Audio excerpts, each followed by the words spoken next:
ग्रामपंचायत अधिकारी कर्मचाऱ्यांच्या सुरक्षेसाठी ठोस उपाययोजना करावी या संदर्भात नांदगाव पंचायत समिती गटविकास अधिकाऱ्यांना महासंघाच्या वतीने निवेदन देण्यात आले. 20 ऑगस्ट रोजी ग्रामपंचायत अधिकारी कर्मचाऱ्यांच्या सुरक्षिततेसाठी ठोस उपाययोजना कराव्यात, तसेच ग्रामसभा व शासकीय कामकाजादरम्यान अधिकारी कर्मचाऱ्यांना आवश्यक संरक्षण द्यावे या मागणीसाठी महाराष्ट्र राज्य ग्रामपंचायत अधिकारी युनियन DNE 136 व कर्मचारी महासंघाच्या नांदगाव तालुका शाखेच्या वतीने पंचायत समितीच्या गटविकास अधिकाऱ्यांना निवेदन देण्यात आले. गटविकास अधिकाऱ्यांच्या वतीने सामान्य प्रशासन कार्यालयीन अधीक्षक ज्ञानेश्वर फावडे यांनी निवेदन स्वीकारले. ग्रामपंचायत अधिकारी व कर्मचारी शासनाच्या विविध योजना, विकास कामे आणि शासकीय कार्यक्रमांची अंमलबजावणी करण्यासाठी प्रत्यक्ष गाव पातळीवर कार्यरत असतात. ग्रामसभा तसेच विविध शासकीय कामकाज पार पाडताना अनेकदा त्यांना संवेदनशील परिस्थितीचा सामना करावा लागतोय. अशा वेळी धमकी, दबाव, शिवीगाळ, मारहाण अथवा कामात अडथळा निर्माण करण्याच्या घटना घडल्या. कर्मचाऱ्यांच्या मनोबलावर परिणाम होतो, त्यामुळे त्यांच्या सुरक्षेसाठी शासनाने ठोस पावले उचलावीत अशी मागणी निवेदनातून करण्यात आली आहे. निवेदनात स्वर्गवासी PN पाटील यांच्या दुर्दैवी घटनेचा संदर्भ देण्यात आलाय. संबंधित प्रकरणाची गंभीर दखल घेऊन दोषींवर कठोर कायदेशीर कारवाई करावी, तसेच त्यांच्या कुटुंबियांना न्याय व आवश्यक शासकीय मदत मिळावी अशी मागणी करण्यात आली आहे. ग्रामसभांना पोलीस संरक्षणाची मागणी. ग्रामसभा आयोजित करण्यापूर्वी संबंधित ग्रामपंचायत अधिकारी व कर्मचाऱ्यांना आवश्यक पोलीस संरक्षण उपलब्ध करून द्यावे. संवेदनशील ग्रामपंचायतीमध्ये ग्रामसभा सुरू होण्यापूर्वी पुरेसा पोलीस बंदोबस्त निश्चित करावा अशी मागणी संघटनेने केली आहे. अधिकारी कर्मचाऱ्यांच्या सुरक्षतेबाबत ठोस उपाययोजना व लेखी आदेश न मिळाल्यास ग्रामसभा तसेच इतर ग्रामपंचायत कामकाजाबाबत कठोर भूमिका घेण्याचा इशाराही संघटनेने दिलाय. या मागण्यांना ग्रामपंचायत कर्मचारी महासंघ विस्तार अधिकारी संघटना तसेच महाराष्ट्र राज्य ग्राम रोजगार सेवक संघटनेच्या वतीने पाठिंबा दर्शवण्यात आलाय.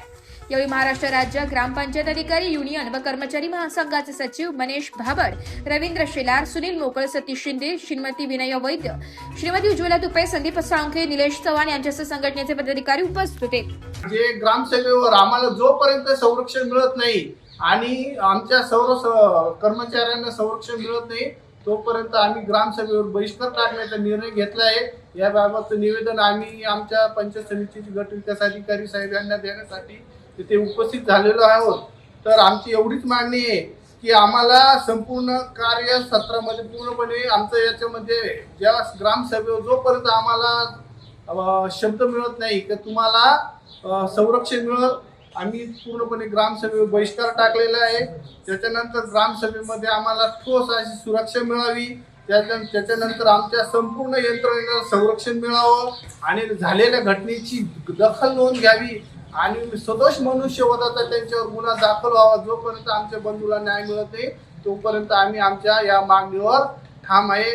आणि आमच्या या दुर्दैवी घटनेमध्ये आमचे जे स्वर्गीय PN पाटील यांचा जो मृत्यू झाला, आम्ही भावपूर्ण श्रद्धांजली वाहत.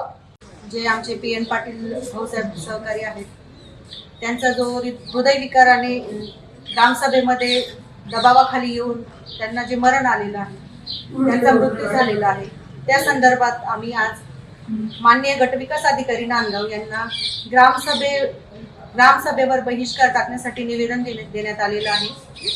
सदर ग्रामसभा ह्या जोपर्यंत आम्हाला लेखी आश्वासन मिळत नाही तोपर्यंत आम्ही आमच्या ग्रामसभांवर बहिष्कार टाकत आहोत.